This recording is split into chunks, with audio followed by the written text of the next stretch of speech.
Buenas tardes, muchas gracias por la invitación. No, a usted por darnos el tiempo para analizar con la mirada que significa entender este fenómeno que estamos viviendo, fenómeno que no tiene nada de excepcional, en el sentido de que es un tema que aparentemente iba a venir tarde o temprano y que hoy se pone entre la metralleta y el diálogo. Desde su mirada, profesor, ¿quién va a ganar aquí? ¿La batalla o la conversación? Sí, mire, todo conflicto, sobre todo este conflicto de una envergadura como este, es un tren rápido y es muy difícil sacar una fotografía del instante. Este también, ¿por qué? Porque en el fondo están ocurriendo muchos hechos que están determinando cómo va adquiriendo la fisonomía del conflicto. Me refiero que primero el presidente Putin nunca esperó tener la resistencia que ha tenido de parte del pueblo ucraniano y sus soldados. Una resistencia que no coincide, digamos, con la capacidad de poder duro que tiene Ucrania y que tiene Rusia. Además de ser una campaña, ¿no es cierto?, preparada durante mucho tiempo. Segundo, tampoco esperó lo que fue la reacción mundial. Y yo diría una reacción no solamente de los países de la Comunidad Europea o de la OTAN, que incluye Estados Unidos y otros países más, sino en general del mundo. Hoy muchos países le han puesto sanciones económicas a Rusia. Muchos países de alguna forma han generado su disgusto, han hecho declaraciones. Muchos países hoy día están enviando armas a Ucrania. Me refiero a países que no son de la OTAN, tienen otro tipo de alianza con Estados Unidos, por ejemplo, lo que es país como Australia. Me refiero a países, ¿no es cierto?, que han sido siempre neutrales como Finlandia. Me refiero a otros países. Las sanciones económicas en este momento están erosionando la economía rusa.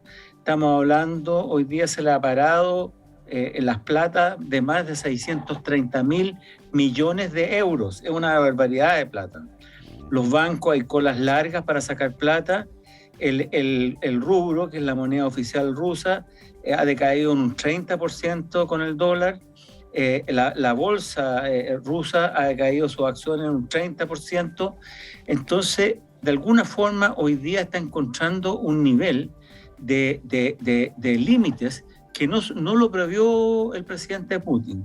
Y esto demuestra un cierto nivel de debilidad al no haber previsto esto y abrir una caja negra que unió a Europa, una Europa que estaba en conflicto entre sí, digamos, no conflictos, pero habían conflictos políticos, de democracia, conflictos, digamos, de alguna forma que tenían que ver con el problema de las migraciones, un conflicto que tenía que ver de alguna forma con el uso de recursos para poder combatir la pandemia. Sin embargo, hoy día Europa está toda unida para favorecer, ¿no es cierto?, y para apoyar a Ucrania. Ucrania acaba de pedir el ingreso a la Comunidad Europea, se va a demorar un poco, no se la van a dar al tiro, yo tengo la impresión, porque en el título 15 del artículo 42, de alguna forma, en la medida que entre Ucrania a la Comunidad Europea, la Comunidad Europea se ve la obligación de entrar a defender con hombres y armamento a Ucrania. Entonces no creo que vaya a entrar, pero ya le dieron la bienvenida a todos, de pie, con aplauso. No, en el discurso Naciones esta mañana fue Unidas potente. se ha demostrado que también está aislado. Sí, díganos. El discurso esta mañana fue potente, profesor. Aplausos para el presidente de Ucrania. Sin embargo, permítame si estoy equivocado, en el caso de que sea aceptado por la Unión Europea Ucrania, ¿se debe hacer defensa colectiva? ¿Estamos entrando en una tercera guerra mundial en ese caso?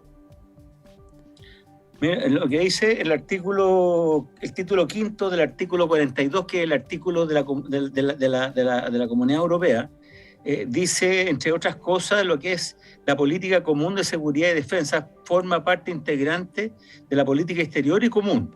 Y hay una serie de capítulos más donde se van colocando fuerzas progresivas, desde fuerzas de paz hasta fuerzas militares.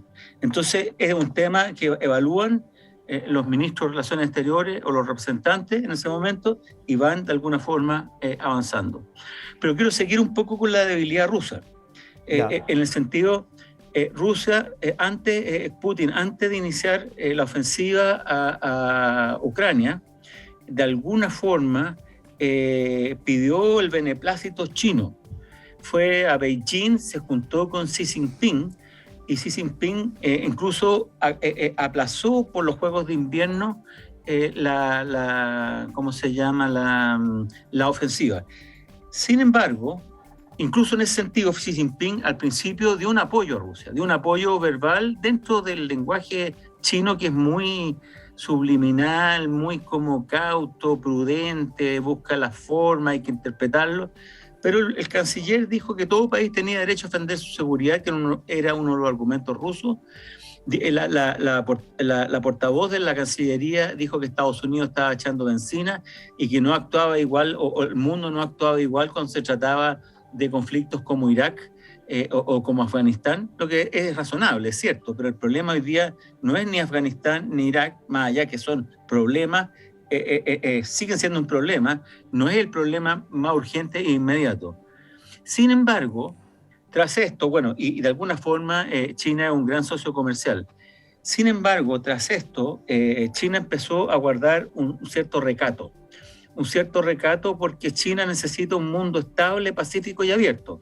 Y esto estaba generando un mundo cerrado, inseguro y más bien que se miraba con enemistad. Entonces, en esa perspectiva, iba contra los intereses chinos en general. Estoy simplificando harto el tema, sí, pero en el fondo va a poder tener una lógica porque son muchos elementos los que están por medio. Entonces, en esa perspectiva, China acaba hace poco de decir que condena, digamos, los ataques humanitarios, los ataques contra las personas o los crímenes humanitarios, y que de alguna forma se presta como para mediar en el conflicto, para buscar una solución pacífica. Lo que implica un claro mensaje a Rusia que ya no tiene cheque en blanco y tiene un apoyo muy relativo. Entonces, Rusia se ha ido quedando sola. Eso ha implicado que de alguna forma Putin hoy día esté en una situación que esté usando el miedo del tema nuclear, digamos, de lo que es la hecatombe nuclear, haya puesto en alerta sus fuerzas nucleares a través de los silos y los submarinos, y eso implica, digamos, de alguna forma también está reflejando un nivel de debilidad. Las tropas rusas pensaron tomar Kiev, la capital, en 2 días. Ya van 6 días de combate, van miles de soldados rusos muertos, no hay cifras oficiales, de acuerdo a las cifras ucranianas estoy dando, siempre las cifras se usan también como un elemento propagandístico, tanto para subir la moral como para bajar la moral del contrario.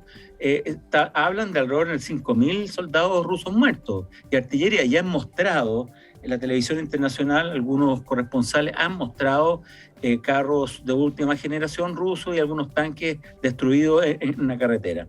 Sin embargo, Rusia ha movilizado más soldados, Rusia ha movilizado más armamento, hay varios kilómetros, decenas de kilómetros de armamento que van recorriendo en las carreteras hacia los puntos, digamos, que pretenden atacar. Hoy día, sin embargo, otro signo de debilidad de Putin es que hoy día está atacando algunos elementos civiles, directamente, no por casualidad. Atacó la televisión, murieron la antena televisión, la televisión nacional ucraniana, y murieron más de 5 personas que son las que están contratadas al tiro, digamos. Están atacando algunos elementos de vivienda, digamos, y otros tipos de edificios, no solamente gubernamentales. Están en una situación débil. El diálogo se inicia fundamentalmente con una serie de exigencias que son imposibles de cumplir. Imposibles de cumplir, está pasado, yo creo que hay algunas cosas que se pueden cumplir, pero no todas.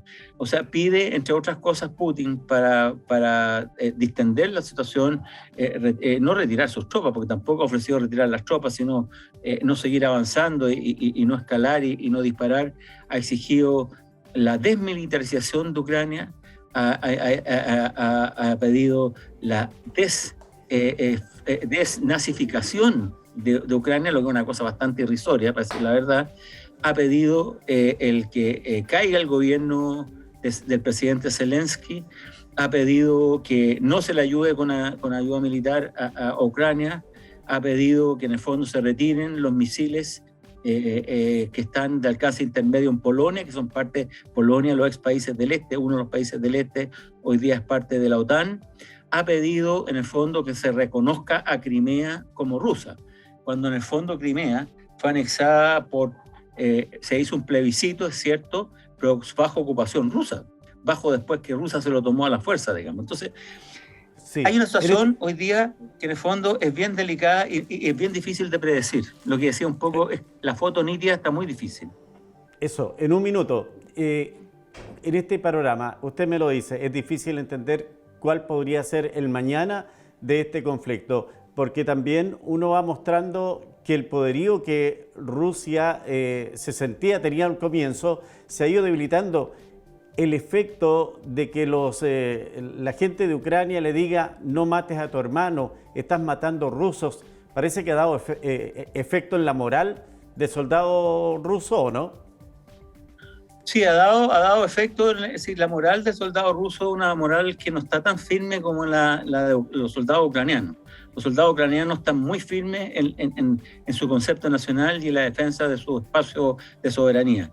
No así los soldados rusos, pero eso no implica que no tengan la fuerza suficiente para llegar a Kiev o tomar Kiev o tratar de destruir. Pueden iniciar bombardeos masivos, digamos. Ahora, eso tiene un costo internacional que Putin no sé si está dispuesto a pagarlo. Y lo otro es que en el fondo, es decir, queda directamente, si se toma Ucrania, queda en el borde con un país de la OTAN. Un país de la OTAN donde hay soldados de Estados Unidos, un país de la OTAN donde hay aviones de Estados Unidos, aviones de los Eurofighters de Europa en general, donde hay cohetes de alcance intermedio. O sea, queda listo, digamos, como mostrándose los dientes ya con un sector mayor. Yo no tengo la impresión de que vaya a caer porque hoy día las ciudades tienen defensa en círculos, en varios círculos que van ampliándose. La población hoy día está organizada en milicias. Las fábricas de cerveza se han vuelto en fábricas de Molotov para atacar tanques y vehículos. Es decir, hoy hay una resistencia, digamos, que va a ser cruel. Y el número de muertos que alcance, digamos, que sean muertos rusos, no solamente ucranianos, los muertos ucranianos van a repercutir directamente en lo que es la opinión mundial y en medidas más fuertes de aislamiento de Rusia, que hoy día ya está bastante aislado, sino también, digamos, van a repercutir cuando lleguen los soldados muertos en bolsas negras a Moscú o a los distintos sectores de lo que es Rusia. Entonces, en esa perspectiva le puede ocurrir lo mismo que ocurrió en Vietnam. Cuando llegaban los soldados norteamericanos muertos en bolsa a Estados Unidos, generaron grandes y masivas protestas, hubo grandes manifestaciones, es decir, hubo un desapoyo muy grande a lo que fue la intervención en Vietnam. Le puede pasar lo mismo a Putin. Putin es un hombre autoritario, un hombre, ¿cómo se llama? Es un hombre neoliberal, es un oligarca, pero yo no creo que sea un hombre que sea loco. Yo creo que un hombre que mide las cosas, de alguna forma tiene en su cultura estratégica ciertas concepciones que vienen desde el Príncipe Oleg en el 880, pasando por Iván el Terrible, pasando por, ¿cómo se llama?, Pedro el Grande, los Romanov, en lo que fue la Unión Soviética, donde de alguna forma lo que se dice es que una Rusia unida, amplia, manejada por una persona dura y fuerte, de alguna forma es una Rusia próspera, una Rusia que es respetada, una Rusia. Entonces, tiene ese concepto, pero tampoco puede dejar al país de alguna forma como un paria mundial. Hoy día la economía, hoy día los países están imbricados, todo está imbricado. Hoy día se le cerró el espacio aéreo a los aviones rusos, se cerraron los pasaportes de viaje para los rusos. Es decir, Rusia está quedando completamente aislada del mundo. Hay países que no se han jugado mucho, debo decir, incluso aquí en América Latina, más allá de los países que son de alguna forma cercanos a Moscú, como el caso de Nicaragua, Venezuela y Cuba.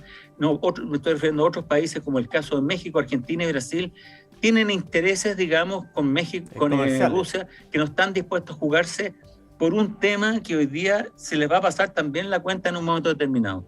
la cuenta porque hoy día hay un tema humanitario, hay un tema democrático, hay un tema de soberanía, hay un tema de derecho internacional, hay un tema de alguna forma de la solución pacífica a las controversias versus lo que es la guerra y la intervención, el realismo, un poco de la fuerza. Entonces yo creo que alguna vez se les va a pasar también a estos países que no han tenido, que han querido mantenerse entre medio, ni siquiera China se mantuvo entre medio. Por eso, de alguna forma, en la última votación en el Consejo de Seguridad, no vetó ni votó en contra de la resolución, sino más bien se abstuvo. Y ese es un signo muy interesante en lo que es la diplomacia, de que en el fondo está perdiendo Rusia los niveles de apoyo importantes. Mladen Yopo, académico investigador de la Universidad CET, le quiero agradecer la gentileza como siempre. Un gran abrazo y ya seguiremos en contacto. Muchas gracias. Muchas gracias a ustedes, muy buenas tardes.